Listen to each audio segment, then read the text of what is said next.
I was standing in my aunt's kitchen, balancing a paper plate full of mashed potatoes and ham, when I heard my cousin say, "Your parents threw a beautiful Christmas party last night." The words hit harder than the cold Oregon air outside. I blinked at her thinking I'd misheard. My parents. A party. Without me. She laughed, showing me a photo on her phone, my mother in her red sweater smiling beside the tree I had bought last year. My chest tightened. I felt the fork slip from my hand and clatter against the plate. For a moment, everything around me, the laughter, the clinking cups, the smell of cinnamon, went distant. I'd driven 6 hours from San Diego to surprise them, only to find out the surprise was mine. They had celebrated without me. And what I overheard that night would unravel every illusion I still had about family love and loyalty. The room buzzed with chatter and the faint echo of a Christmas playlist. My aunt's house smelled like nutmeg and pine, and I could hear kids chasing each other down the hallway, their laughter spilling into every corner. I forced a smile and moved toward the kitchen island, pretending to fix my plate. My cousin Emily scrolled through her phone again, oblivious to the way my stomach had dropped. "It was so nice," she went on. "Your mom said you were probably too busy with work to come up from San Diego. Oh, and that roast, wow, your dad looked so proud." My jaw ached from clenching. Too busy. That was her excuse. The one she fed everyone else, so she wouldn't have to admit I hadn't even been invited. I felt my chest tighten as I set the plate down on the counter. Emily looked up at me, her eyes bright with holiday cheer, still unaware she'd said something that had just broken me in half. "You didn't see the picture?" she asked. I shook my head, quickly grabbed a napkin, and muttered something about needing to find my aunt. In the hallway, the noise dulled. The smell of roast ham and gingerbread still clung to the air, but it all felt far away, like I was walking through someone else's house. My hands shook as I dug my phone out of my purse. No missed calls, no texts, nothing that even hinted at a Christmas party. My reflection stared back from the black screen, tired eyes, a forced smile that didn't belong to me. I whispered under my breath, "They just forgot." But I knew they hadn't. My mom didn't forget things. She planned them, polished them, made them look perfect. This wasn't a mistake, it was a choice. Through the dining room window, I could see my parents' Christmas card pinned to the corkboard. I recognized the photo one I'd taken for them last December before leaving for a late-night shift. They were smiling in front of the same tree I had paid for, wrapped in the same lights I had ordered. A quiet laugh slipped from my throat, brittle and small. I had built that image, and now I wasn't even part of it. I stepped outside, pretending to take a phone call. The air hit me like a slap. The yard was glowing with white lights, and the neighbor's inflatable Santa waved from across the fence. I pulled my coat tighter and tried to breathe, but the air was too sharp. My car was parked down the street, already dusted with frost. The thought of getting in, turning the heater on, and driving away tempted me, but my legs felt heavy. I leaned against the railing and looked up at the night sky. The stars were faint, hidden behind clouds, but I could still see the glow from downtown Portland in the distance. "Too busy," I whispered again, tasting the bitterness of the words. I thought about last year, how I'd wrapped all the gifts myself, how I'd stayed up until 2 in the morning helping Mom decorate because she said her back hurt. I remembered standing in that same living room handing Sophie her new laptop bought with my bonus from work. "You're always so good to us, sweetheart," Mom had said, brushing my hair back. "You make it all look easy." Back then, I thought she meant it. I went back inside long enough to grab my bag. Emily called out something about taking a family photo, but I waved her off, muttering that I had an early drive. My aunt smiled and hugged me goodbye, unaware that my insides felt like they were breaking apart. "Drive safe, honey," she said. Her warmth stung. I nodded and stepped back into the cold. In the car, I sat for a long moment before turning the key. The steering wheel was freezing under my fingers. The radio flickered on "Have Yourself a Merry Little Christmas." I turned it off instantly. My throat tightened. I could still hear Emily's words looping in my mind. Your mom said you were probably too busy. That was how she erased me, gently, politely, with a smile. The drive to my Airbnb was silent except for the hum of the tires on wet pavement. Every house I passed glowed with colored lights and silhouettes of families gathered around tables. Each one looked like a world I no longer belonged to. My eyes blurred, and for a moment I couldn't tell if it was the snow or the tears. I pulled into the driveway, shut off the engine, and sat there breathing shallowly. Inside, the rental smelled faintly of vanilla candles and old wood. I hung my coat by the door and sank onto the edge of the bed, staring at the tiny Christmas tree on the dresser. It looked sad, plastic branches bent awkwardly, its lights blinking in uneven rhythm. I thought of Mom's perfect tree, every ornament chosen carefully, every light balanced. I thought of how I'd spent years sending money to make sure their holidays looked like that, the mortgage payment, the electric bills, Sophie's college fund. I reached for my phone again, thumb hovering over Mom's name.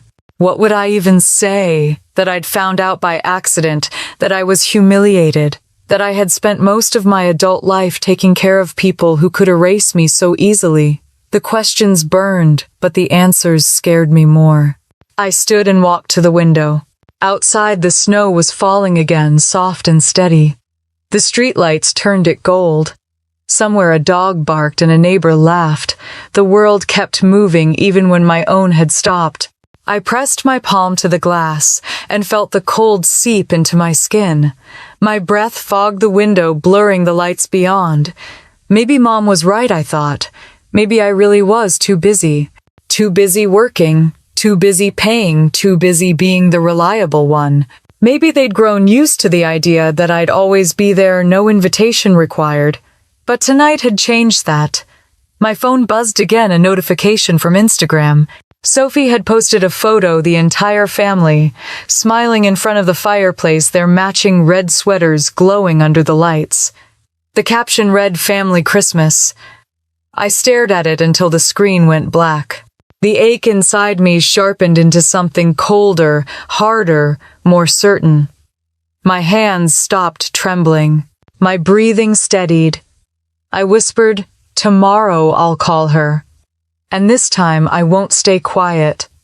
The next morning, the gray light seeped through the blinds, pale and cold against the Airbnb walls. I sat on the bed, wrapped in a blanket, the same photo still open on my phone. My family smiling by the fire, matching red sweaters, the caption reading "Family Christmas." My throat tightened every time I looked at it, but I couldn't stop. I pressed the back of my hand to my mouth and whispered, "Just call her Rachel." I stared at the phone for a long time before finally pressing the green button.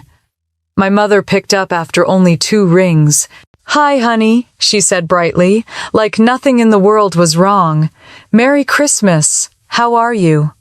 Her voice was smooth, practiced, the kind she used with acquaintances at church. "Did you have a Christmas party last night?" I asked, trying to keep my tone even. There was a pause, a small click of the refrigerator closing in the background. "Well, yes, dear. Why do you ask? Because I wasn't invited." A light laugh floated through the line, the kind meant to brush things away. "Oh, Rachel, don't make this a big deal. You're always so busy with work. I didn't want to pressure you." The words came slow, heavy. I could feel the blood drain from my face. "Too busy, yes, sweetheart," she said, almost sighing. "You work so hard, always traveling, always tired. We thought it would be easier this way." Easier. That word again. Like I was a scheduling issue, not her daughter. "You could have told me," I said quietly. "You know how the holidays get," she continued, her tone clipped and cheerful. "Everything came together so fast. We just kept it small. A few neighbors, Carol, Sophie's friends. Nothing formal." I swallowed hard. Right. Nothing formal. There was silence. The faint hum of her kitchen in the background. Then she said, "You're not upset, are you?" I looked at the wall, the paint chipped near the window. "I don't even know what I am," I said. "Well, Don't be dramatic, she replied softly. You'll see us soon, won't you? We'll make it up to you. That word dramatic hit like a slap. She'd used it when I cried at Dad's funeral when I called her, after losing my job when I told her I was lonely in a city where no one knew me. It had always been her way of shutting me down. I hung up before she could say anything else. My hand shook as I set the phone down on the table. The fake Christmas tree blinked in the corner, casting small dots of red and green across the room. The silence buzzed in my ears. After a while, I called again. Maybe she would hear me differently the second time. This time, she answered with the same bright tone. Hi, honey. Everything all right? Why did I have to find out from Emily that you had a party, I asked. You could have told me yourself. Her laugh was light rehearsed. Oh, Rachel, it was nothing big, just a little gathering. We knew you'd be busy, and I didn't want to make you feel pressured. There it was again. Busy. Pressured. Convenient excuses wrapped in affection. I clenched my jaw.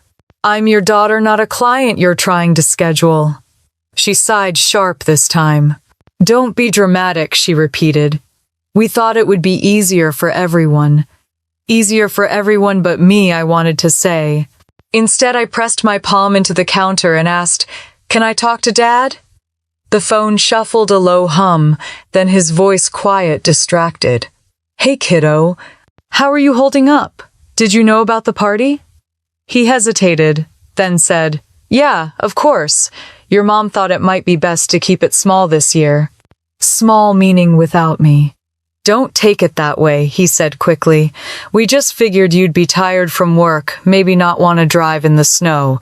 It's not about the snow, I said. It's about not being wanted. He went quiet, then cleared his throat. We're sorry if your feelings were hurt. If. That single syllable carried a lifetime of dismissal. I nodded even though he couldn't see me. Thanks for being honest, I said, and hung up. I stood there for a long time, hands trembling. The heater clicked on, filling the silence with a low hum. My reflection in the window looked pale, unfamiliar. I whispered, Easier, huh? After a while, I opened my laptop and pulled up my bank account. The numbers stared back at me monthly, transfers, automatic payments, the unending list of ways I'd been keeping their life stable.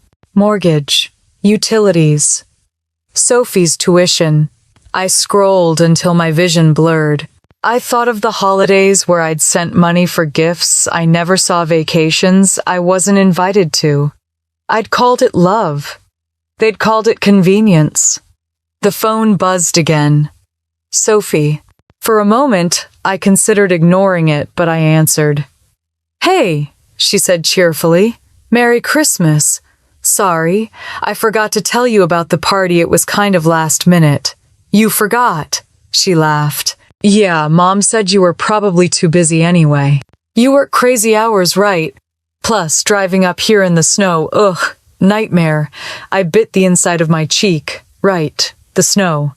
But it was fun. Mom made her cranberry pie, Dad grilled the roast, everyone asked about you. Did anyone ask why I wasn't there, I asked. A pause.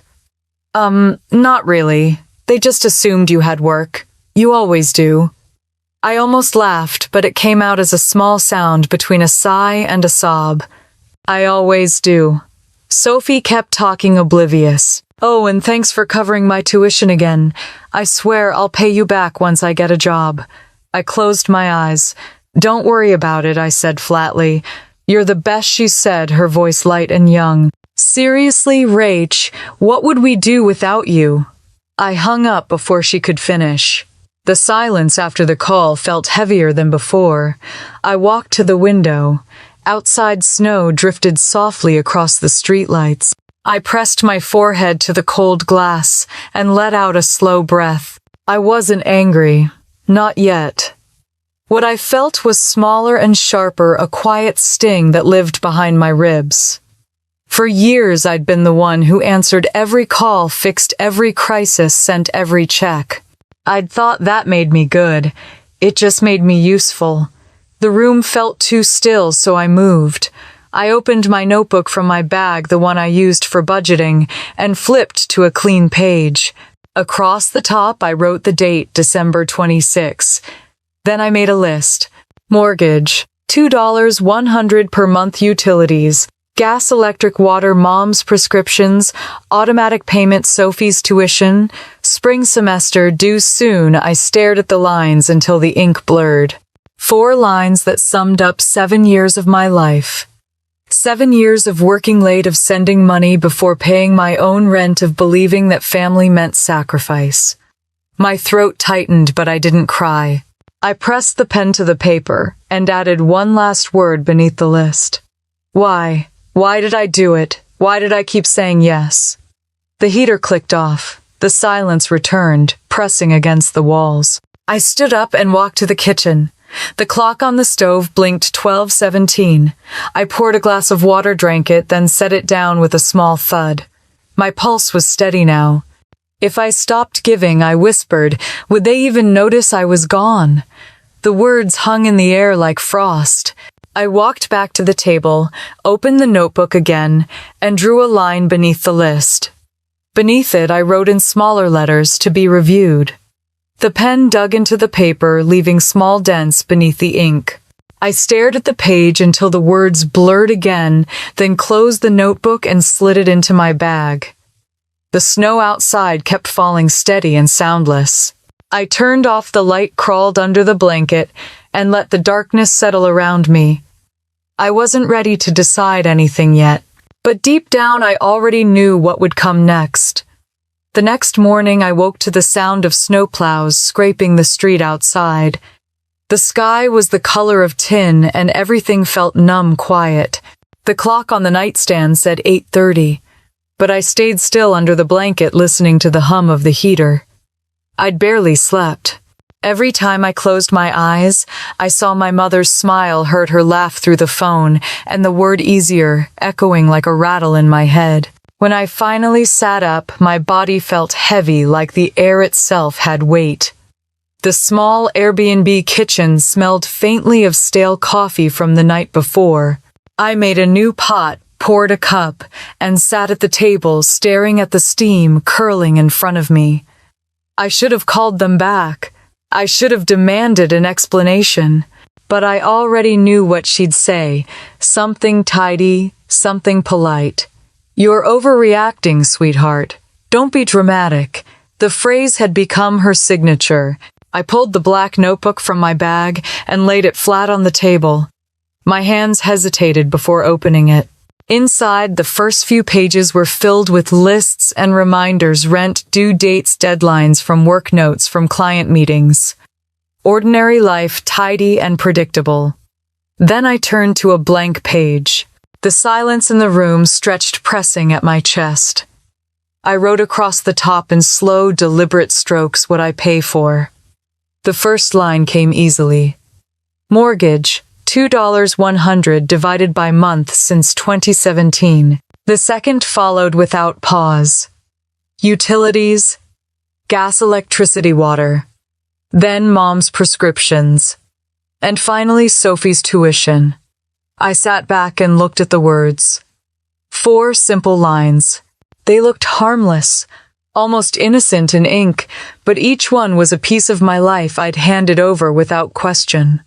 I thought about the late nights at the office, balancing client accounts while balancing theirs too. The times I'd skipped vacations, skipped rest, to make sure the house payment cleared. Every number had a story behind it.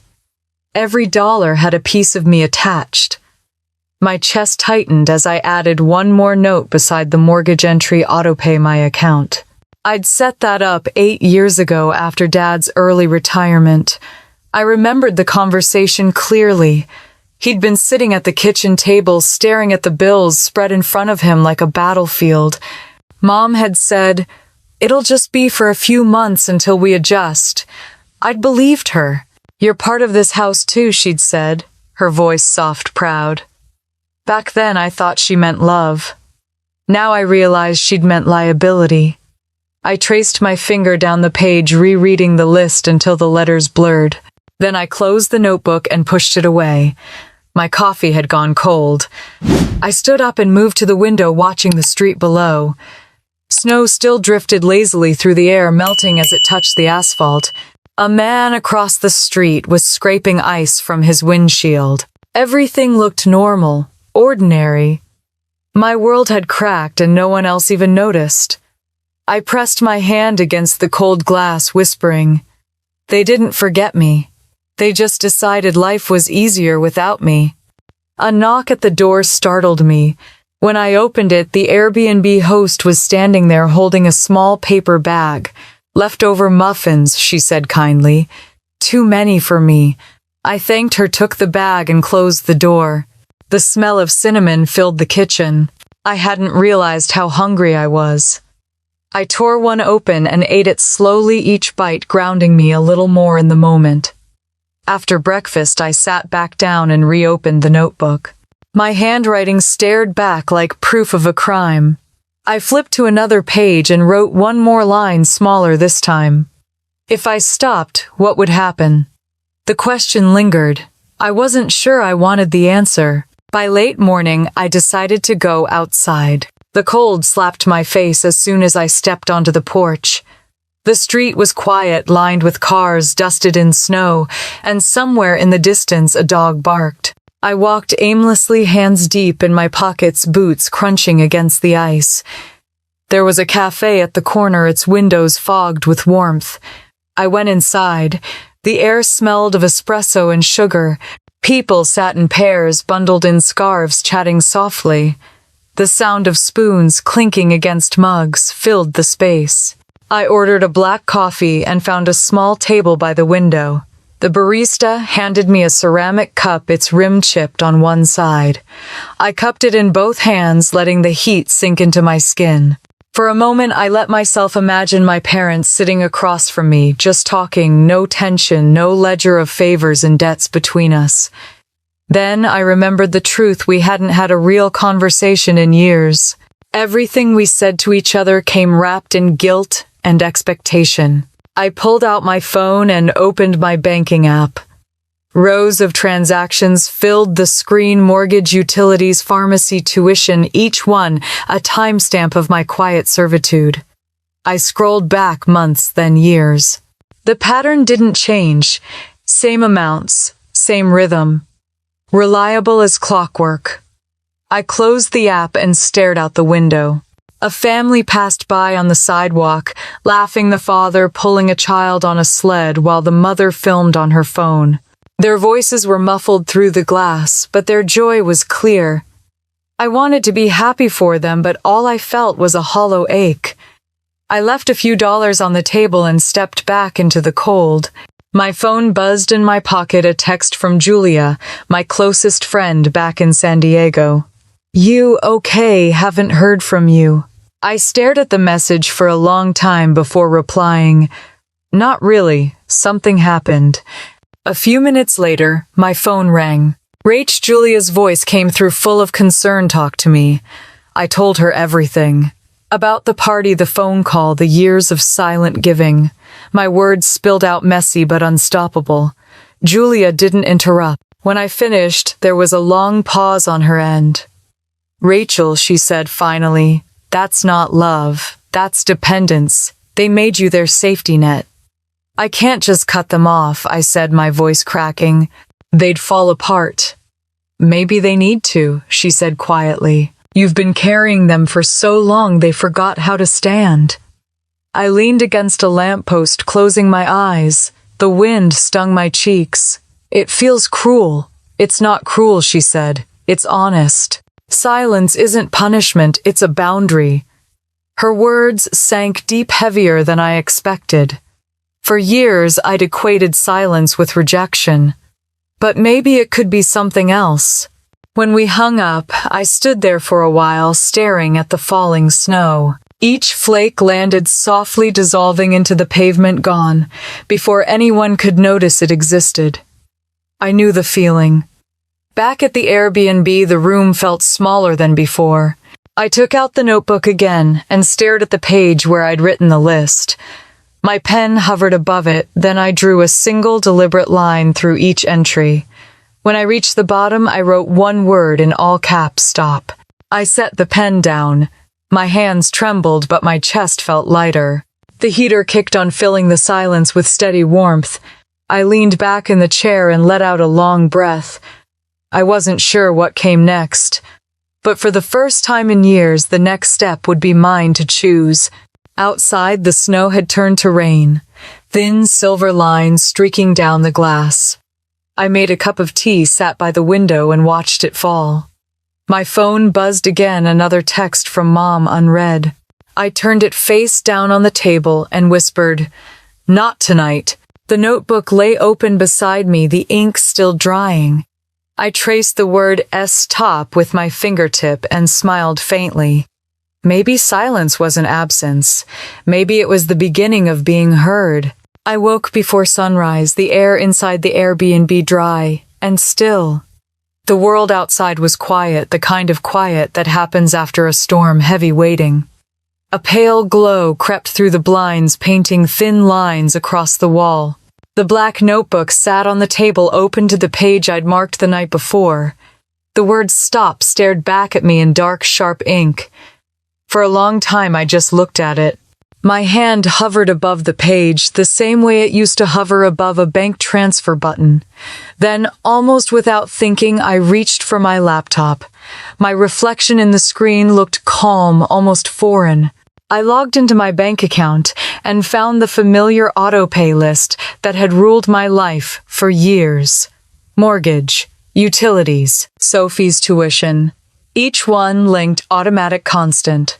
I clicked cancel on the first, delete on the second, pause on the third. My finger hesitated for a second before hitting confirm. Then it was done. 3 clicks. That was all it took to undo years of quiet sacrifice. The silence that followed wasn't empty, it was steady, clean. I sat back in the chair waiting for panic to come, but it didn't. My breathing evened out. The room smelled faintly of burnt coffee from the pot I'd forgotten to turn off. I whispered, "There. Now they'll see what busy really means." Outside, the snow had turned to a light drizzle. The sound of melting ice tapped gently against the window. I made a fresh cup of coffee and stood watching it fall. Every drop that slid down the glass felt like something being washed away, guilt-duty exhaustion. I took a deep breath and let it out slow. For years I had believed love was measured by what I could give. Every wire transfer, every loan, every quiet yes had been a currency for belonging. But now, standing there with an empty to-do list, I realized I had mistaken service for connection. Love without respect wasn't love at all. It was debt. The thought made me laugh softly, almost bitterly. I grabbed my coat and car keys and decided to drive into town. The sky was gray, the roads wet, but the day felt lighter than any I'd had in months. The thrift shop on the corner had a handwritten sign taped to the window, "Post-holiday sale, 70% off inside." The air smelled like dust and old fabric softener. I wandered through aisles of forgotten decorations and chipped mugs. A small ceramic cup caught my eye, white with fading blue letters that read, "My house, my rules." I picked it up and turned it over in my hand. A tiny crack ran along the handle. I smiled. It felt perfect. At the counter, the cashier wrapped it in brown paper. $1.50, she said. As I handed her the cash, something warm flickered in my chest. It wasn't joy exactly, more like a pulse of self-recognition. I left the store with the cup tucked safely in my coat pocket. On the way back, I stopped at a candle shop. A cedarwood one caught my attention. Its label read "Restoration." The scent was earthy, grounding, like something meant to remind you who you were before everything went wrong. I bought it and drove home with the candle burning in the cup holder, its flame steady in the dim car. Back at the Airbnb, I lit the candle on the kitchen table and sat beside it, watching the wax melt into a small pool of gold. The soft glow reflected against the window, and for the first time I didn't feel small in the silence. I felt powerful. My phone buzzed on the table. A message from Mom's sweetheart, the mortgage company called. Did something happen with the payment? I stared at the screen, heart calm. 10 minutes later, another one came. Maybe the bank made an error. Check when you can. I turned the phone face down. The candle flickered, the flame bending slightly before standing tall again. For years, I'd answered every call, jumped at every crisis. Their emergencies were my reflex. But now I realized I didn't owe them my reaction. My silence was my answer. I took the new mug out of the paper bag and poured myself coffee. The words, "my house, my rules," faced me as I lifted it. I whispered the phrase under my breath, tasting each word like freedom. In the afternoon, the rain picked up again. I curled up on the couch, candle burning beside me, and closed my eyes. My mind drifted to the past late nights, frantic phone calls, my mother's careful tone when asking for help. "It's just this," once she'd say. Then, just one more time. I could still hear her voice from the night before. "We thought it would be easier this way." The memory stung, but this time it didn't paralyze me. It clarified things. Easier had always meant cheaper. I was the hidden discount on their comfort. When the phone buzzed again, I didn't reach for it. Instead, I opened my notebook and wrote across a blank page, "This is not punishment, it's balance." I underlined the last word twice. Later that day, Julia called. Her name lit up the screen and I answered. "You sound different," she said after a moment. "I did it," I told her. "I stopped everything." There was a small pause. Then her voice softened. "Good. How do you feel?" "Strangely calm." I looked at the candle, like I'm finally breathing my own air. Julia chuckled. "You've been suffocating in everyone else's for years. Enjoy the oxygen." I laughed quietly, though a trace of fear still lingered under my ribs. "Do you think I'm being cruel?" "No," she said. "Cruel is pretending everything's fine. You're just being honest." Her words settled over me like a warm blanket. "Silence isn't cruel," she added. "It's the only language some people ever listen to." That line stayed with me long after we hung up. By evening, the clouds had darkened, the rain turned heavier. I sat at the window watching drops streak down the glass. The phone buzzed again, Mom this time, then Dad. I ignored both. The longer I stayed quiet, the louder their panic would become, but that wasn't my problem anymore. In the past, I'd called back instantly, heart pounding, afraid of disappointing them. Now I just watched the screen light up and fade, light up and fade. I took a sip from my mug, its warmth anchoring me in the moment. The candle's scent filled the room, cedar and smoke, the smell of something rebuilt. I wrote in my notebook again. They used silence to erase me. I'll use it to find myself. As I finished the sentence, a tremor of emotion ran through me. Not sadness, not anger, but something steadier. A quiet kind of power. Around midnight, I turned off the lights and let the candle burn low. The air was thick with its scent. For a moment, guilt crept back in whispering. What ifs? What if they couldn't handle the fallout? What if this destroyed everything? Then I remembered her words. It'll be easier this way. I smiled faintly in the dark. Then let it be easy, I whispered. The heater clicked on, filling the quiet with warmth. The flame flickered once more before I blew it out. The smoke curled upward, soft and slow, disappearing into the dark. When I woke the next morning, my phone was silent. The air was still heavy with the faint trace of cedar. I poured coffee into my mug and sat by the window. The world outside was washed clean, the sky pale blue sunlight glinting off wet pavement. For the first time in years, I didn't feel like I owed anyone anything. I lifted the mug to my lips, smiled, and said softly, "My house. My rules." The first call came before sunrise. My phone buzzed on the nightstand, the sound slicing through the quiet. I didn't even need to look at the screen to know who it was. Mom. I let it ring until it stopped, then turned over and stared at the ceiling. A moment later, it started again. By the time I finally picked up the phone, there were already 5 missed calls and 3 texts. The first one said, "Honey, the bank called. The mortgage payment didn't go through. Maybe there's a glitch." The next one was shorter. "Please check okay. They might charge late fees." The third said nothing at all, just a photo of the letter the bank had mailed, the red stamp visible, even through the blur. I set the phone face down on the nightstand and took a deep breath. The air in the room was warm, still scented faintly of last night's candle. For years their emergencies had pulled me out of sleep like alarms. This morning I let the silence stay. When I got up, the snow outside had melted into gray slush. I made breakfast toast, scrambled eggs, and forced myself to eat slowly even as the phone started buzzing again. Another text, then another. I didn't look. I moved through the morning like I was walking underwater, slow but deliberate. By the time I sat down with my coffee, the screen showed 12 missed calls. My stomach tightened, but not from guilt. It was habit, the old reflex of wanting to fix things. I remembered all the times before Mom calling about the electric bill, Dad, about the car insurance, Sophie crying about her tuition. "You're so good at handling these things," they'd say, and I would feel both proud and exhausted.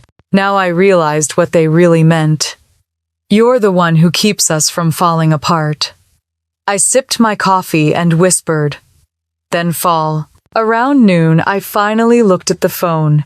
23 missed calls, 4 voicemails. I played one just to see. Rachel, sweetheart, Mom's voice began sharp but trembling. The mortgage company called again. They said a late notice will be mailed. "Please call me back. This is serious." The next one was Dad. "Hey kiddo, not sure what's happening, but your mom's upset. Can you just handle this? It'll be easier for everyone." The third was Sophie, her voice high and frantic.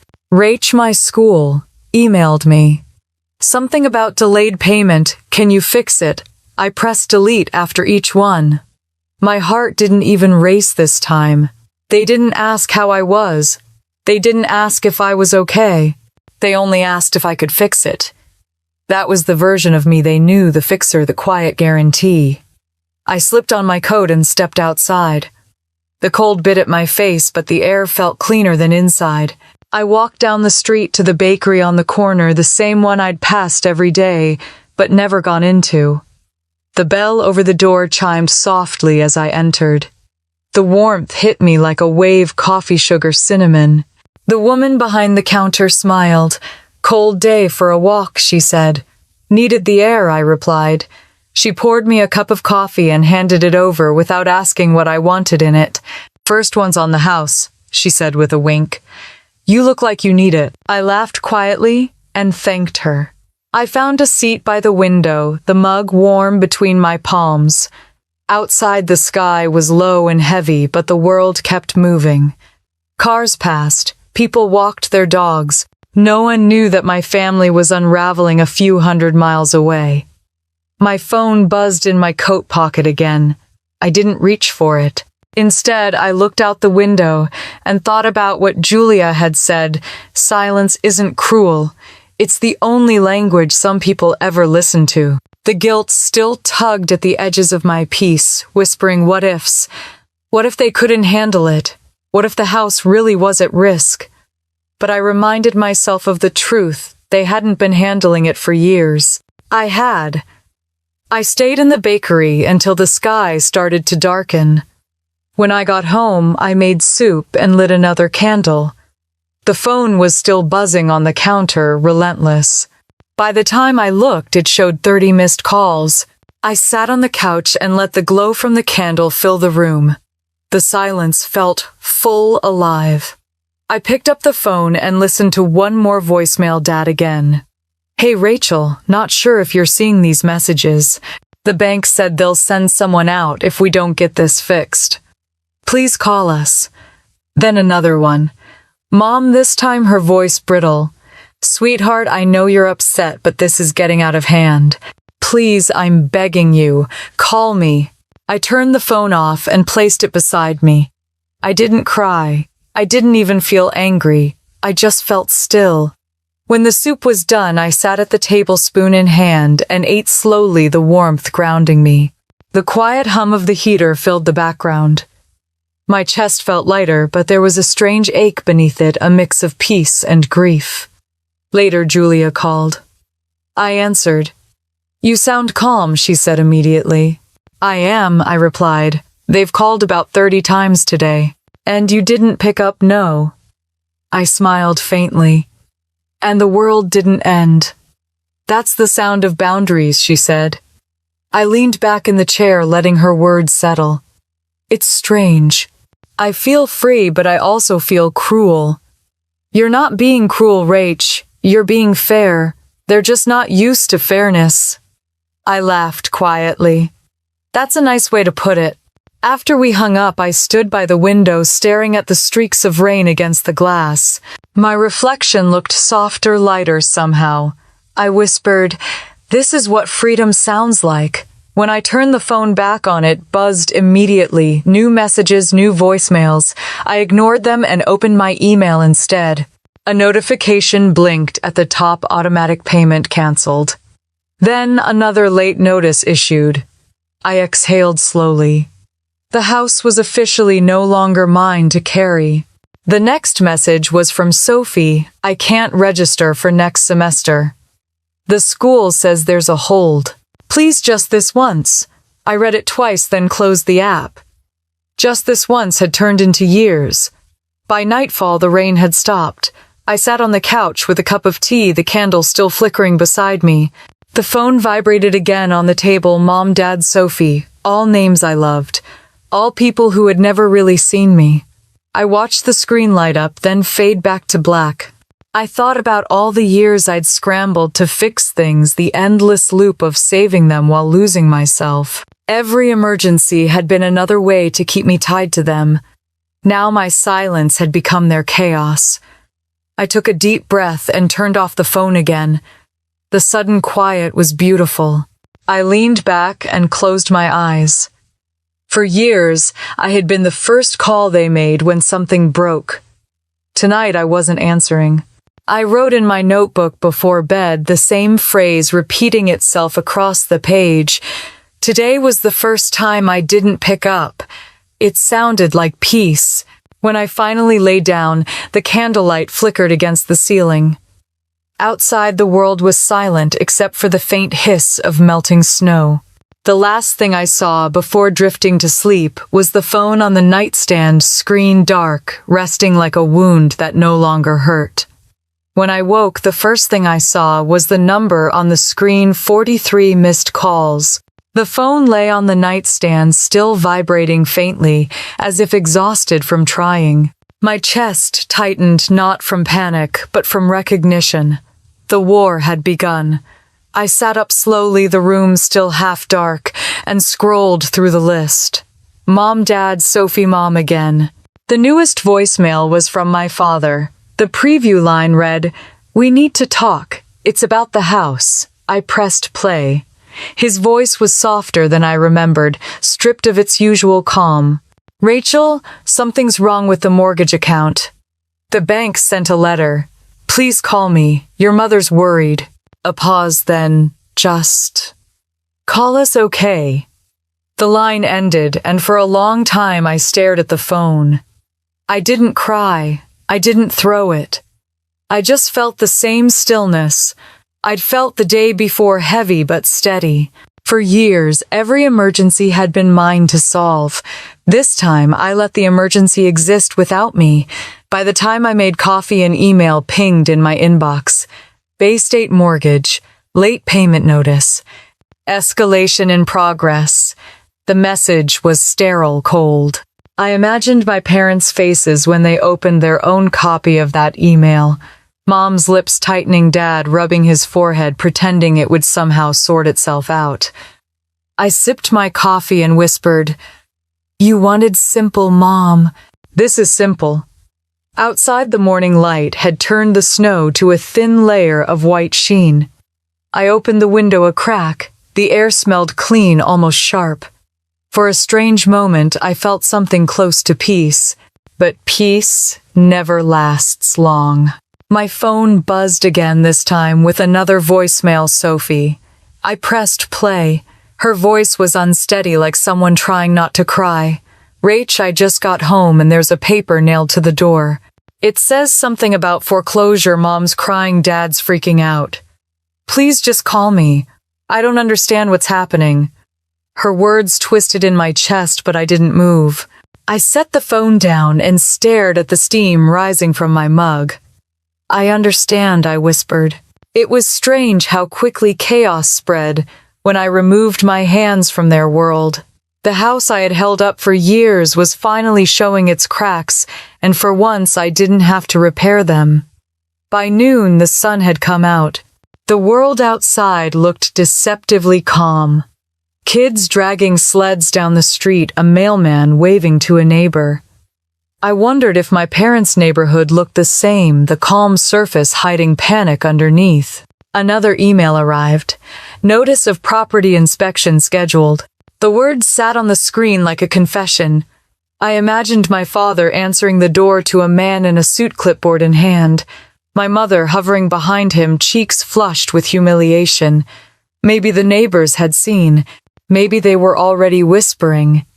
The thought didn't make me happy, but it didn't hurt either. It just felt inevitable. I spent the afternoon cleaning the kitchen, wiping counters that didn't need wiping, organizing cabinets I wouldn't open again. Each small action steadied me. When the phone buzzed again, I didn't look. I already knew what they'd say. The pattern never changed: fear, denial, blame, plea. Always in that order. At 4, another voicemail appeared, this one from an unfamiliar number. I pressed play and froze. Rachel, dear, this is Mrs. Caldwell from your parents' neighborhood. I just wanted to say I'm so sorry about what's happening. Everyone's talking about that letter from the bank. I hope your parents are okay. Her voice was gentle, sympathetic, but my stomach turned. Everyone's talking, so the secret was out.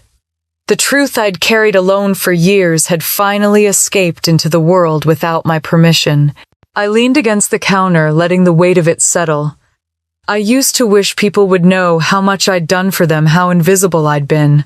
Now that they did, it didn't feel victorious. It just felt honest. As evening fell, I went for a walk. The air was cold but not cruel. I followed the path down to the river, my boots crunching against the gravel. The water was gray and slow, glinting with the reflection of streetlights. I sat on a bench and watched it move. If someone had told me a year ago that I'd find comfort in their downfall, I would have denied it. But this wasn't comfort. It was clarity. The house hadn't fallen apart because I stopped paying. It had been rotting long before my money just kept the walls upright. A memory surfaced me at 24, sitting at that same dining table with a stack of papers spread out, my parents watching me sign my name on the mortgage forms. Dad had said, "You're part of this house too." Mom had smiled like she was proud of me. Now 8 years later, I realized the truth. I hadn't been part of the house. I'd been the foundation. When I returned to the Airbnb, dusk had turned everything blue. The phone blinked with new messages, their glow soft against the dark room. I ignored them and lit the candle again. The scent of cedar filled the air, grounding me. I wrote in my notebook, "For years I was the secret holding the house together. Now the secret is out. Let them stand on their own truth."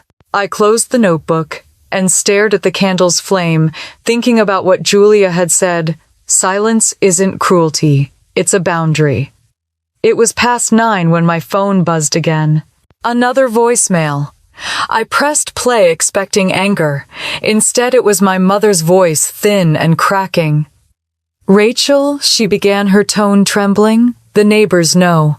Mrs. Parker said people were asking at church. I can't show my face. Your father's barely speaking. Please call, please." I could hear her breathing hitch before she hung up. I sat back and let her voice fade. "You wanted easy," I said softly. "Now it's easier without me." For the rest of the night, I didn't check the phone again. I cooked dinner, nothing fancy, just pasta and butter, and ate at the small kitchen table, the candle flickering beside me. The simplicity of it felt almost holy. Outside the street was slick with melting snow reflecting the light from the window. I watched a man walk his dog, his breath forming clouds in the cold air. Life kept moving. No one paused to see the invisible lines that had bound me to my family for years now cut clean. When I finally crawled into bed, the phone buzzed one last time. Another voicemail maybe, from Sophie this time. I didn't play it. I didn't need to. I knew the rhythm of desperation by heart. Instead, I reached for my notebook one more time and wrote, "When silence feels cruel, it means someone is finally hearing the truth." I underlined the sentence and closed the book. The heater hummed softly, the candle burned low. For the first time in a long time, I didn't dream about the house or the bills or the weight of keeping everyone safe. I dreamed of nothing at all, and it was beautiful. The voicemail came just after dawn. The light through the blinds was faint, barely touching the edge of the room when the phone began to buzz. I reached for it out of habit, then stopped myself. My thumb hovered above the screen before I pressed play. Mom's voice filled the silence, trembling but sharp. "Rachel, the bank sent someone to the door today. An inspector. Your father nearly had a heart attack. What's happening? Did you forget the payment? Please, honey, fix this." The call ended with the sound of her breathing, uneven, desperate. I set the phone down carefully and whispered, "For years you never asked if I was okay. Now you remember how to beg." The apartment was cold, the air still. I made coffee and sat by the window watching a thin mist curl over the street below. Every few minutes the phone buzzed again. I ignored it. The number of missed calls ticked upward like a countdown, but I didn't care. For once, I didn't feel panic. I felt distance, safe, solid distance. I pictured their house in Portland, the same white shutters I'd repainted for them 2 summers ago, the garden I'd paid to have landscaped, the porch light that had been replaced twice. All of it now part of a house they could no longer afford. I had carried it for them, and now it was learning how to fall without me. By mid-morning, I opened my laptop and searched flights. Sedona, Arizona glowed on the travel site, red rocks, desert trails, and sunlight that seemed to burn the guilt out of you. My finger hovered over the book button. I hadn't taken a real break in years, not since before Dad's retirement. Maybe this was how I would breathe again. I clicked purchase before the fear could stop me. As the confirmation page loaded, another voicemail appeared. Sophie this time. I played it already, knowing what she'd say. "Rach, I just talked to Mom. They're losing it. The inspector said something about an auction notice. You need to call them. You can't just ignore this." Her voice broke on the last word. "Please, you're the only one who knows what to do." I closed my eyes, letting her voice fade. "That's the problem," I whispered. "I always knew what to do." I thought about calling her back, but my body refused. My hands stayed still, my jaw tight. Instead, I opened my notebook and wrote across the top of a clean page, "When you stop saving them, they finally see the cost." Outside, the sun broke through the clouds, thin rays cutting across the kitchen table.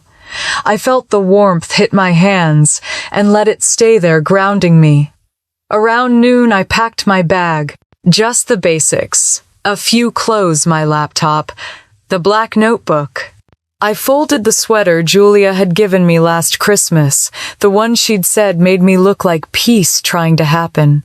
As I zipped the suitcase, I remembered all the other holidays when I'd packed gifts into boxes for my family, not one of which had ever been returned. The phone rang again, the sound slicing through the calm. I didn't answer. Instead, I opened the latest voicemail. "Rachel, please," Mom said, her tone cracking. "People are talking.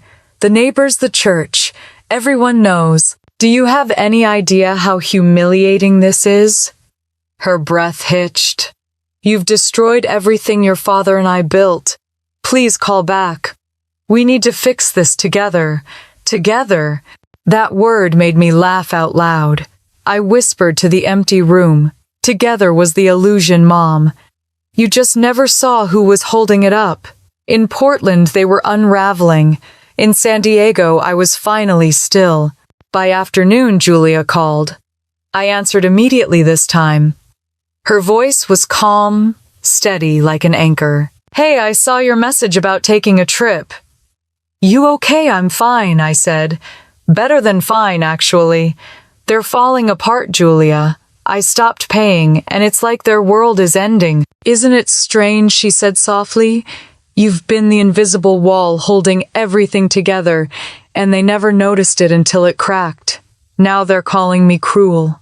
Julia laughed, but there was no mockery in it. Silence feels cruel to people who only loved you for your noise. I leaned against the wall, the phone warm against my ear.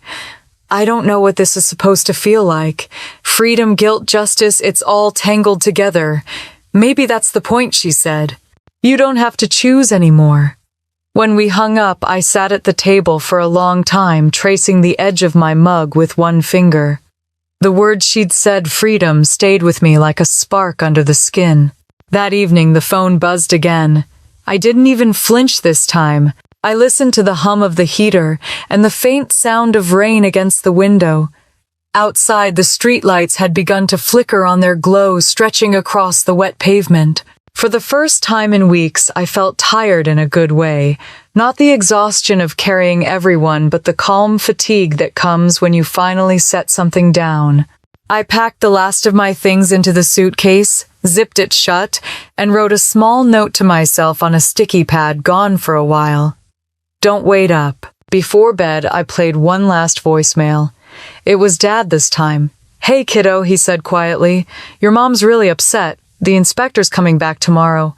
I don't know what to do. We just need you home. The phrase hit me like an old bruise. We need you home. They never said that when I was wiring money, when I was paying the bills. They only remembered me when something broke. I whispered into the dark, you didn't need me home. You needed my wallet. The next morning, I was up before dawn. The suitcase waited by the door. I brewed one last cup of coffee, turned off the lights, and sat by the window as the first light bled into the sky. The phone vibrated one more time, a final message from Sophie. Mom says the bank's coming back.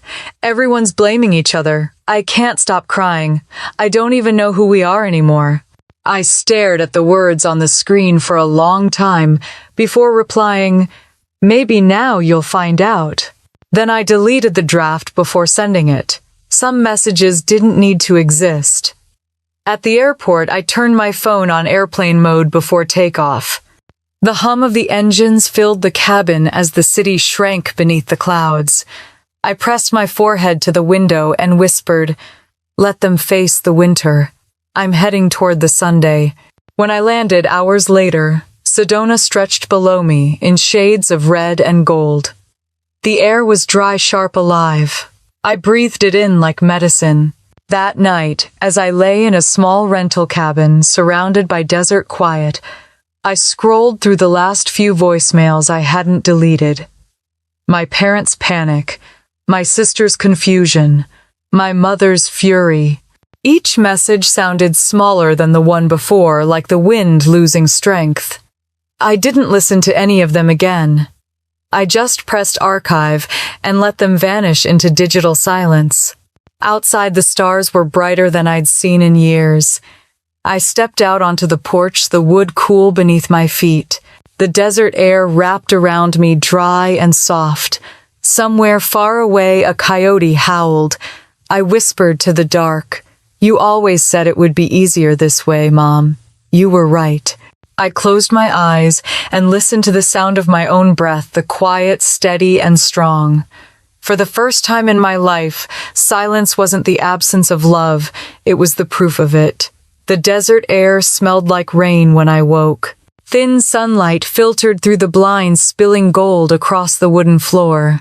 Outside, the rocks glowed red against a sky so wide it made me dizzy.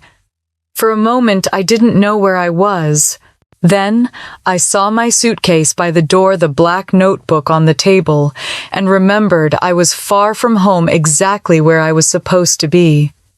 I poured coffee into a chipped mug and stepped outside.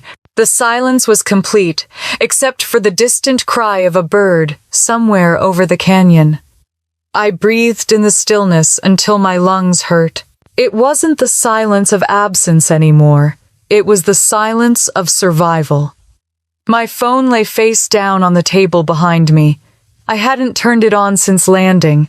I wasn't sure I wanted to. Out here, time didn't move the same way. I felt like I'd stepped outside the noise into a world where no one could reach me with their needs or their guilt. After breakfast, I drove into town. The streets were narrow and quiet, lined with small galleries and cafes that smelled of coffee and desert clay. A woman at a pottery stall handed me a cup of lemonade and said, "You look like you're trying to remember how to breathe." I smiled because she wasn't wrong. I wandered through the market, touching woven blankets and painted stones until I stopped in front of a small postcard stand. The top row showed red canyons under a blazing sunset. The second row showed a quote written in cursive, "Sometimes you have to disappear to be seen." I bought that one. When I got back to the cabin, I sat at the table with the postcard in front of me and finally turned on my phone. The screen lit up with notifications that scrolled endlessly. 78 missed calls, 32 messages, 12 voicemails. The sight made my stomach tighten, but not with fear, just weariness. I pressed my thumb against the power button, but stopped. Maybe I needed to hear it, if only once. The first message was Mom. Her voice was thinner than before. "Rachel, the inspector came again. The neighbors saw. The church knows. I don't know what to do." Then she whispered, "Please just tell me what to say to them." The next was Dad. "Your mom's not sleeping. We might have to sell kiddo. The bank's being rough. You always had a plan. What should we do?" The third was Sophie, frantic. "Rach, I can't register for classes. My account's frozen." "I didn't know you were paying." Mom said it's all your fault, but that doesn't make sense. "Please just tell me what's happening." I let the messages play out, one after another, each one layering over the next like echoes of the same story: panic, confusion, fear. When they ended, I sat in silence, my hands trembling. I wasn't angry anymore. I wasn't even sad. I just felt like I was listening to ghosts. They had spent years pretending everything was fine. Now they were being forced to live in the world I'd been carrying for them. It wasn't revenge. It was truth. I opened the notebook and wrote one sentence across a clean page: "They're finally learning what easy costs." Outside, the wind rose, stirring the dust. I walked to the porch, phone still in hand. The desert stretched endlessly before me, vast, untamed, and indifferent. It reminded me of the ocean near home, except this silence didn't drown. It purified. By afternoon, the sun blazed high, and I drove toward the red cliffs. The road twisted upward until I reached a small overlook. I parked the car, stepped out, and leaned against the railing. Below me, the canyons unfolded in shades of rust and gold. The beauty of it made my chest ache. For the first time, I thought about my father's voice, not the desperate one from the voicemails, but the one from years ago, humming Christmas carols while fixing the porch light, calling me kiddo as though I'd never grow up. Somewhere between then and now, we'd lost the ability to talk without needing something from each other. Maybe this distance was the only way to remember who we'd been before obligation replaced love. The wind picked up, tugging at my hair. I took out my phone and scrolled through the messages again, stopping at Sophie's last one. I read it slowly. "Please just tell me what's happening." I typed back a single sentence: "I stopped paying because I couldn't afford to disappear anymore." Then I deleted it before sending. That night, I made dinner in the small kitchenette: scrambled eggs, toast, and half a bottle of wine I'd bought from the market. The air was warm, the kind of warmth that settles into your bones. I ate slowly, the candle flickering on the counter beside me. My phone buzzed again. I didn't even look. I thought about Mom's voice brittle with embarrassment, about the neighbors gossiping about the whispers at church. They had always cared about appearances more than honesty. Now their image was cracking in public, and I wasn't the one holding the glue. When the candle burned low, I sat on the couch and opened the notebook again. Across the top of the page I wrote I didn't ruin them. I stopped protecting the lie. The words steadied me. I let them sit there for a long time before I closed the cover.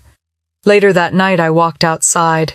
The sky was ink dark, filled with stars so bright they looked close enough to touch. I lay down on the wooden porch and stared up until my eyes blurred. Somewhere far away, a train rumbled through the desert, its whistle low and lonely. I thought about calling Julia. I wanted to tell her I understood now, that silence didn't destroy things. It revealed what was already broken. Instead, I whispered into the empty air, I'm not coming back to fix this. The next morning, I woke to a single new voicemail. The preview said from Sophie. I played it while the coffee brewed. Rach, she began, her voice quiet, hoarse from crying. Mom says the house might be listed next week. Dad's pretending he's fine, but he's not. I don't know what's real anymore. I didn't understand how much you did. I thought they were taking care of me. I'm sorry. She stopped there, no explanation, no excuses. Just, I'm sorry. I sat at the table for a long time, the cup of coffee growing cold in my hands. A part of me wanted to call her to tell her it was okay. Another part knew it wasn't my job to make it okay anymore. Instead, I opened my notebook and wrote one more line beneath yesterday's words. Forgiveness doesn't mean rebuilding. Sometimes it just means resting. Outside, the sun rose higher, turning the red cliffs gold. The phone buzzed again, another voicemail, another plea, but I didn't press play. I poured the cold coffee down the sink, opened the door and stepped out into the light. The air was sharp and clean. The world stretched out before me, endless and silent. I breathed deeply, feeling the weight I'd carried for years begin to dissolve.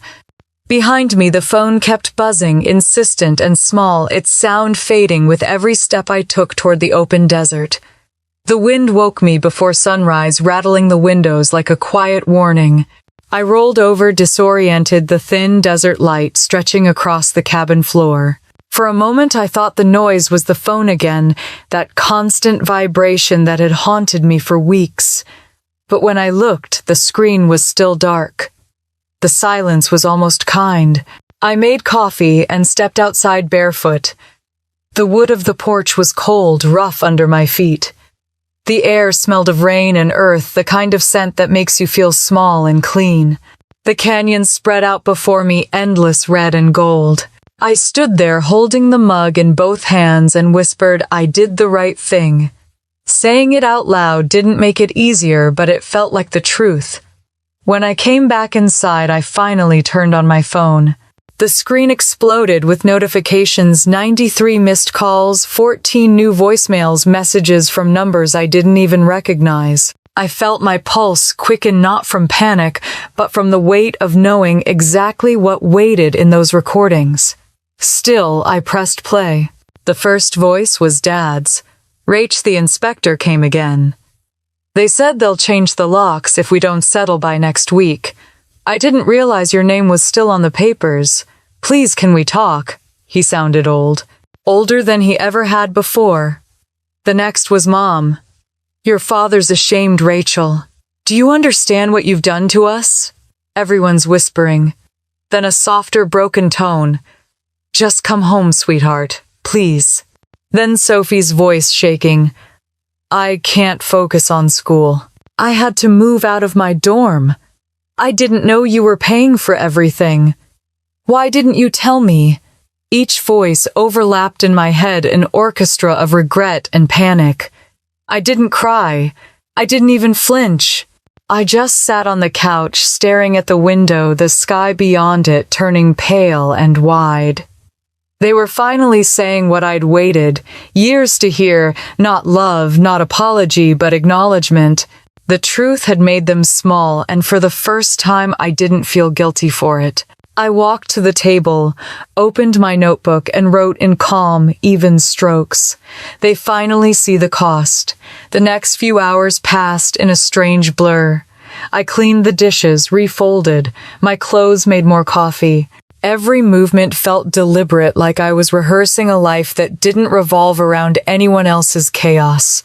When the phone buzzed again, I ignored it. I poured another cup of coffee and went outside. The desert was quiet, except for the hum of wind brushing against the rocks. I sat on the porch steps and let my body relax into the silence. For a moment, my mind drifted back to a night long ago, me at 16, sitting at our kitchen table while Dad muttered over a stack of bills. Mom had sighed. "Don't worry, we always figure things out." I'd offered to get a part-time job and they'd smiled, calling me their responsible girl. That's when it began, the quiet contract that I'd carry them forever. Now, decades later, the contract was broken. I whispered to the wind. It wasn't love, it was labor. By late morning, another voicemail arrived. Sophie again.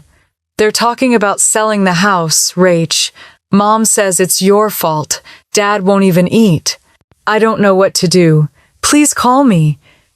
There was a pause, a shaky breath, then I know I took advantage. I didn't understand before. But I do now. Please don't let them lose everything. The apology hit harder than I expected. I pressed the phone to my chest and closed my eyes. For years I'd begged for someone in that family to understand what I carried. Now Sophie did. Too late, but still it was something. I saved her message instead of deleting it. I needed to move. I grabbed my coat and walked until the town's edge disappeared behind me. The trail wound through the rocks up to a ridge overlooking the canyon. The view stretched forever. No walls, no noise, no expectations. I sat on a flat boulder and let the wind whip my hair into my face. Should I call her?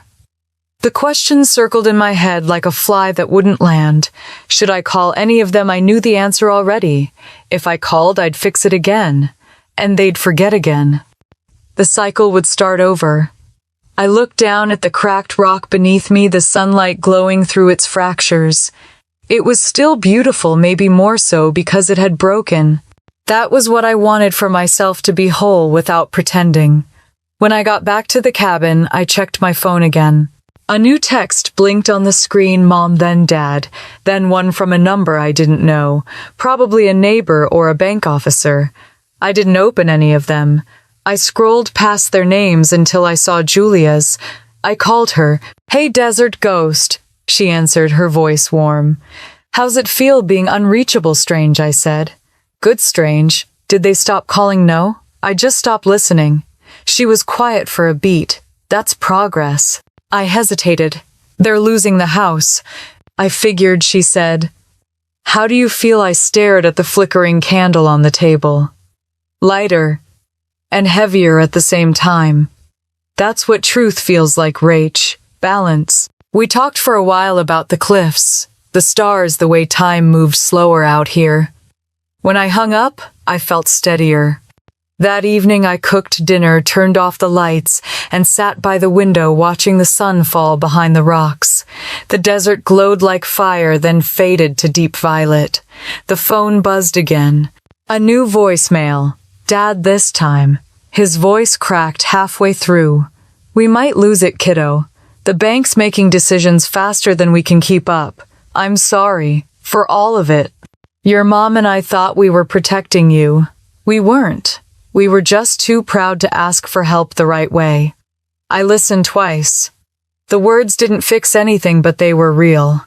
No excuses, no manipulation, just regret. It was the closest thing to closure I would ever get. I opened my notebook and wrote, "Forgiveness isn't a gift, it's a release." When the ink dried, I tore the page out and folded it neatly, slipping it inside the postcard I'd bought, the one that said, "Sometimes you have to disappear to be seen." I didn't know who I'd send it to, maybe no one, but it felt like the right place for the thought to live. Outside, the stars began to appear one by one. I turned off the lamp, letting the darkness fill the room. The phone sat on the table, quiet for once. Before bed, I listened to Sophie's message again, her voice breaking on the words, "I'm sorry. I didn't cry. I just whispered back, me too." Then I saved it again just to remind myself that understanding even late was still worth something. I lay down the desert wind brushing against the cabin walls and closed my eyes. For years I'd measured love by what I gave. Now I was learning it could exist without sacrifice. Tomorrow the world would keep spinning. The bank would send another letter. My parents would scramble. But tonight in this small cabin surrounded by open sky, I finally felt like the story wasn't about them anymore.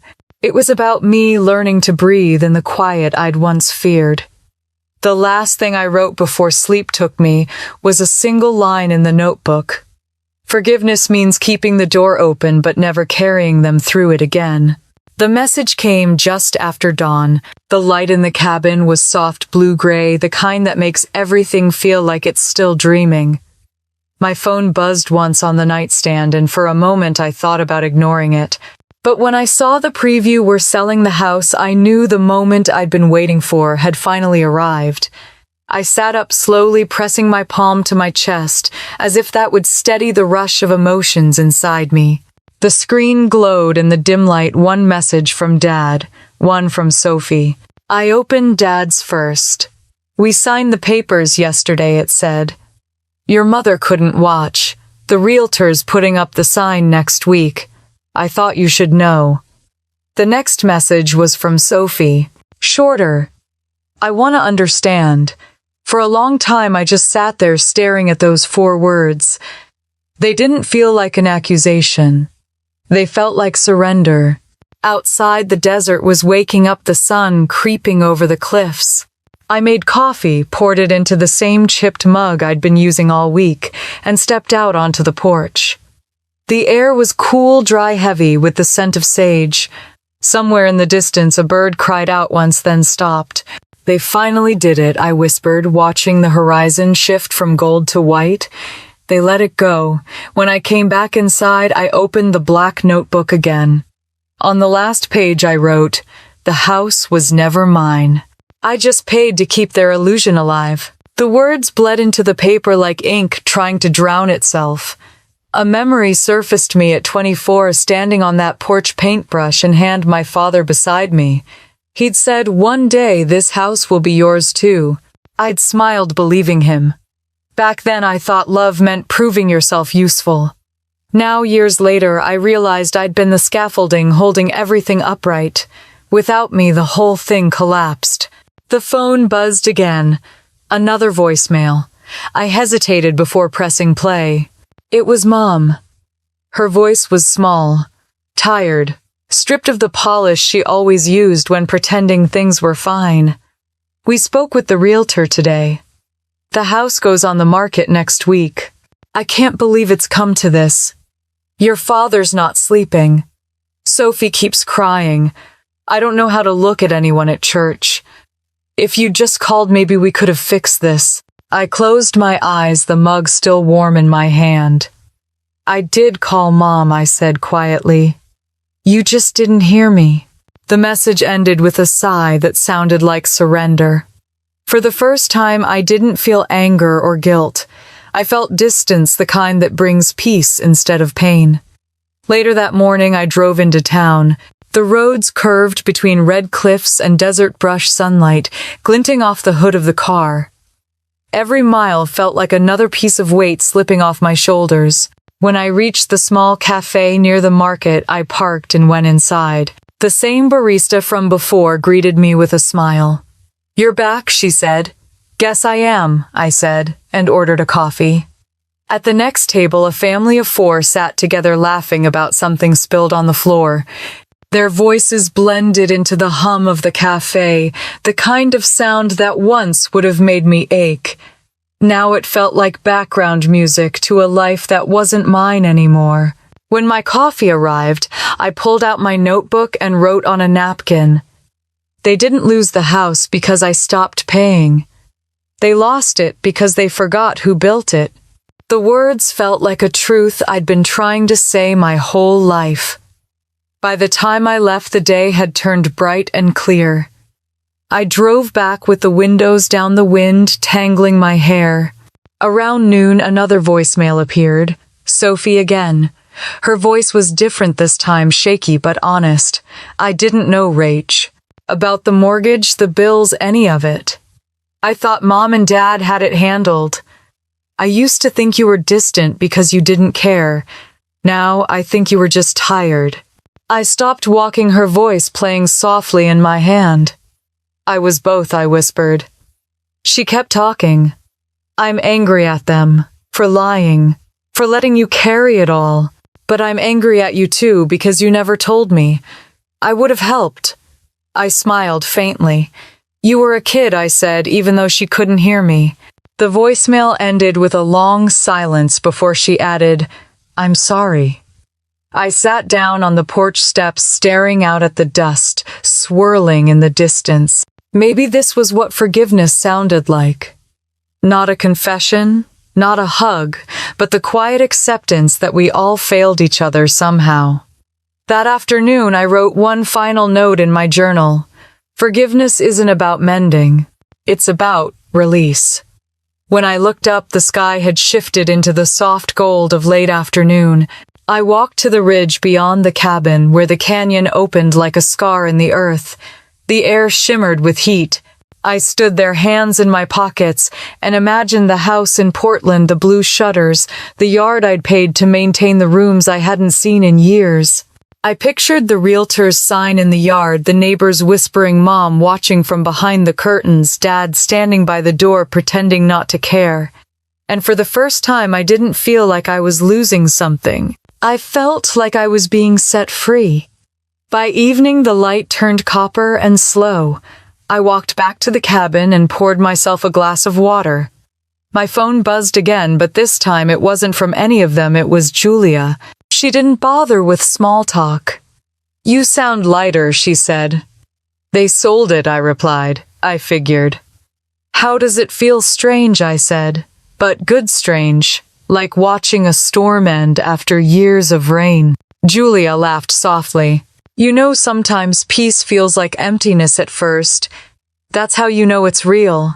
Her voice cracked a little when she said it, and I realized how long it had been since anyone had spoken to me without asking for something. Thanks for reminding me, I said. After we hung up, I stood at the window watching the last of the light fade over the desert. The candle I'd bought on my first night here sat on the table, burned nearly to the base. I lit it one last time. Its scent filled the room, cedar smoke, and something faintly sweet like the ghost of a forest. Before bed, I wrote a short message to Dad. I hope you find peace with the sale. Take care of each other. No signature, no explanation, just that. I hit send and turned the phone face down. I walked outside barefoot, the air cooling against my skin. The sky was streaked with violet, the stars just beginning to appear. I looked up at them and whispered, It's yours again, all of it. When I went back inside, the phone buzzed once more, a new voicemail. I almost didn't check, but something in me needed to hear it. Dad's voice was soft, slower than I remembered. We sold it, Rachel. But we need to tell you something before it's gone. I listened to the message twice, the last words echoing in my head. We need to tell you something. I turned off the light, letting the candle burn low beside me. The room flickered with gold and shadow. Whatever came next, I wasn't afraid of it. Outside, the wind swept across the desert, carrying the last traces of daylight away. I closed my eyes and let it. The voicemail played 3 times before I finally sat down to listen. The words were quiet, almost broken. We sold it, Rachel. But we need to tell you something before it's gone. My father's voice, older, tired. I stared at the phone in my hand, unsure if I wanted to know what came next. For a moment I considered deleting it, pretending I hadn't heard it at all. But curiosity had a way of winning when love had already lost. I took a deep breath and called back. The line rang twice before he answered. "Rachel?" His voice cracked like he hadn't spoken in days. "I got your message," I said, my tone flat but steady. "What do you need to tell me?" He hesitated, and I could hear the faint buzz of a television in the background, the sound of a motel air conditioner humming too loud. "Your mom's here," he said. "She wants to talk to you too."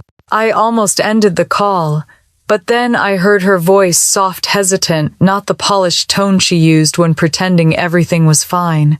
"Rachel, I know you don't owe us anything, but there's something you should know about the house." I stayed silent. The weight in her voice told me this was going to hurt. She exhaled shakily. "Years ago, when your dad retired, we took out another mortgage. We didn't tell you. We used the money to keep things afloat.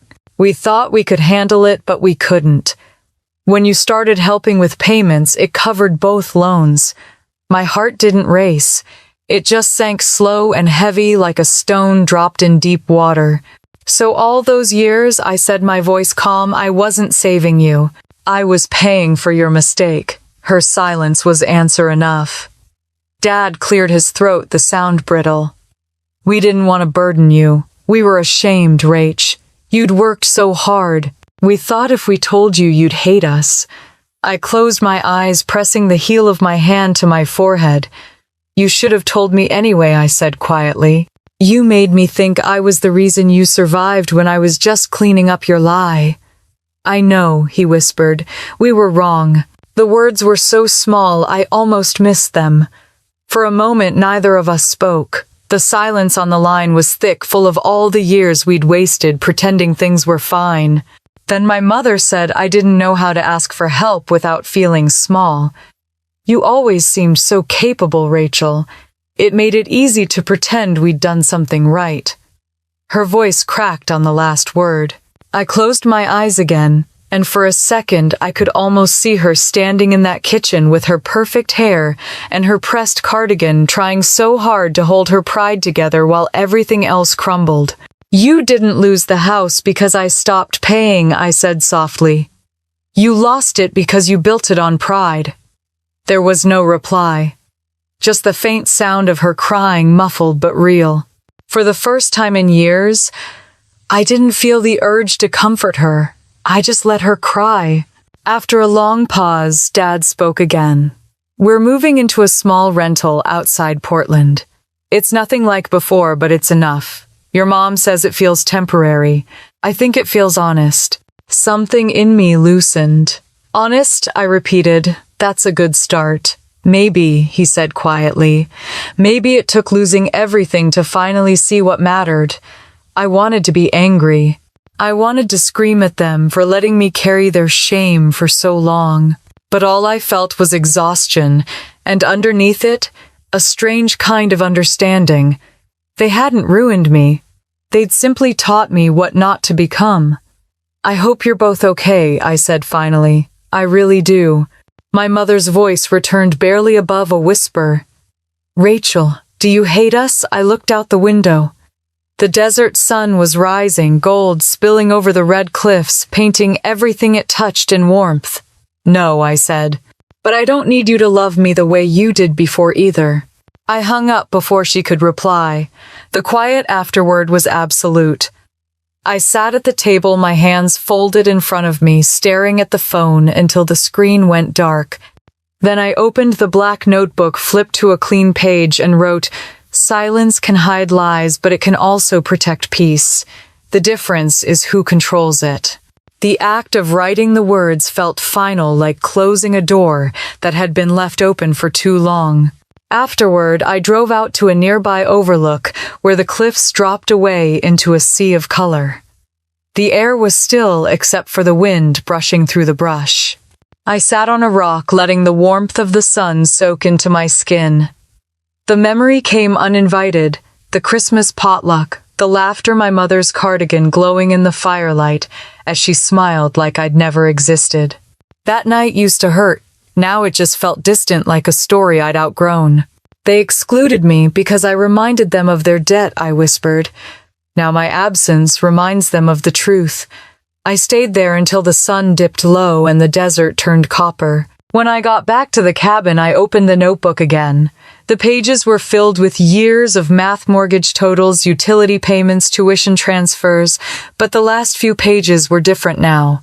They weren't numbers anymore. They were sentences, choices, boundaries. I tore out one of the old pages, the one that listed every payment I'd made for them. The ink had faded a little from where my hand had smudged it over the years. I held it over the small fireplace, struck a match, and watched it burn. The paper curled at the edges, blackening the numbers, disappearing into flame. When it was gone, I whispered, "That house was built on my back. But this piece? This one's mine." For the first time, I believed it. That night, the sky was clear enough to see the Milky Way. I lay on the porch, wrapped in a blanket, listening to the hum of the desert. My phone lay beside me, silent. I didn't need it anymore. The stars above looked endless, cold, but alive. I thought about the conversation I'd just had and felt something unexpected. Not grief, not triumph, but gratitude. Losing them had given me myself back. I went inside and made tea. The kettle's whistle filled the small room, soft and steady. As I poured the water, the phone buzzed once more, a single message. "Sophie, did you talk to them?" I typed back yes. "Are you okay?" she asked. "I am," I wrote. Then, after a pause, she sent one last message. "What happens now?" I looked out at the desert through the kitchen window, the horizon still glowing faintly from the setting. Sunday, I typed slowly. Now, nothing. And that's the best part. I set the phone down, finished my tea, and blew out the candle on the table. The smoke rose in thin silver spirals, vanishing into the quiet. For the first time, I didn't feel like the daughter who'd been erased. I felt like the woman who had finally stopped disappearing. The morning light spilled across the room in soft gold, stretching over my half-packed suitcase, and the notebook still open on the table. The desert outside was quiet, like it knew this was goodbye. I sat on the edge of the bed with my coffee, the mug warm in my hands, and stared at the page in front of me. It was filled with words I'd written over the past week.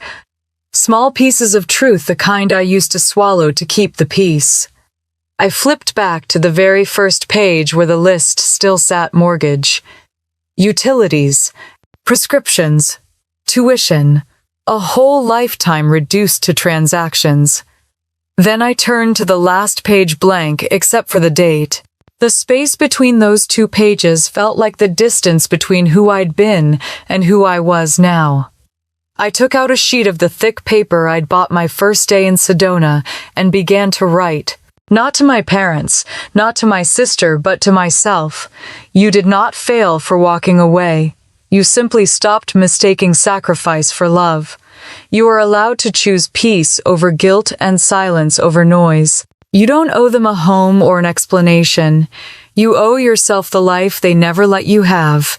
When I finished, I folded the letter and slipped it into the front pocket of my bag. I didn't know if I'd ever read it again, but it felt good to give my truth a place to live. Outside, the wind had already begun to stir, carrying the scent of sage and rain. I zipped my suitcase and took one last look around the cabin, the candle stub on the counter, the cup I'd bought at the thrift store, the way the morning sun painted everything in copper. This small, quiet place had become more home to me than the house I'd paid for all those years. At the airport, I didn't check my phone until I reached the gate. There was one message from Sophie. They moved into the rental. Mom said the house feels strange without you. Dad asked if you're safe. I smiled, a soft ache forming in my chest. I typed back, I'm safe. I hope you are too. Then I turned the phone to airplane mode and slipped it into my coat pocket. As the plane lifted above the desert, I looked out the window and watched the land fall away in wide strokes of red and gold. It didn't feel like leaving. It felt like shedding. When I landed in San Diego, the sky was overcast, the air cool and heavy with salt. I picked up my bag and walked outside, the sound of the ocean faint in the distance. The city was alive again, cars rushing by, people hurrying with phones in hand, but I didn't feel pulled by it anymore. At home, the apartment greeted me with the same quiet it always had. The fake Christmas tree still stood in the corner, its lights dark but still intact. I set my suitcase down, unzipped it, and took out the letter. I laid it on the kitchen table beside my old notebook and whispered, "I'm home." I made tea, lit the last cedar candle, and opened the window. The breeze carried the faint sound of waves from down the block. For a long time, I just stood there, breathing it in. Then I unfolded the letter again, not the one to myself, but the one I'd started for them. It wasn't long, just a few lines. "I hope you find peace. I hope you tell the truth. I hope next time the invitation comes before the apology." I folded it once and slipped it into an envelope addressed simply to my family. No address, no name. On my way to the beach, I dropped it into the nearest mailbox without looking back. The walk to the ocean was quiet. The air tasted of salt and memory. When I reached the sand, I took off my shoes and let the cold water brush over my feet. The horizon stretched endlessly gray, meeting gray, and I thought about the house one last time, the porch light I'd replaced, the walls I'd painted, the laughter that never included me. They could sell every brick of it, and it still wouldn't touch the part of me that finally belonged to no one. It took losing everything they built to realize I had already built something stronger, a life that was mine. The sun began to sink behind the clouds, turning the water silver. I reached down, picked up a seashell, and held it to my ear. The sound of the ocean filled it, steady and endless, like a heartbeat that had been waiting for me to listen. I smiled and let it fall back into the surf. That evening, I sat by the window with the candle flickering beside me and opened my notebook one last time. The final page was blank. I picked up my pen and wrote, "I am not erased." I underlined it twice, then closed the notebook and set it aside. Outside, the city lights shimmered against the dark water. My phone buzzed softly, a text from Julia. "Welcome home. Freedom looks good on you." I smiled and typed back, "It feels good too." The tea had gone cold, but I didn't mind. The warmth was coming from somewhere else now. I watched the candle burn low, its flames small but steady, and thought about all the times I'd tried to keep the light burning in other people's lives. Tonight, it was mine. I stood open the window wider and let the breeze carry through the room. The candle flickered its scent, filling the air one last time before I blew it out. Smoke curled upward like a quiet prayer, dissolving into the dark. For the first time in years, there was no heaviness in my chest. Just space. Just stillness. And now I want to ask you something. Have you ever been the one who carried everyone else until there was nothing left of you? Have you ever chosen silence, not because you gave up, but because you finally understood your worth? Tell me in the comments. I'd love to hear how you found your peace. And if my story reminded you of your own, stay with me for a while. There are more stories waiting here. Stories about family justice and the quiet strength that rises when we finally stop apologizing for existing. Because maybe the truth isn't loud or cruel. Maybe it sounds just like this, soft, steady, and finally your own.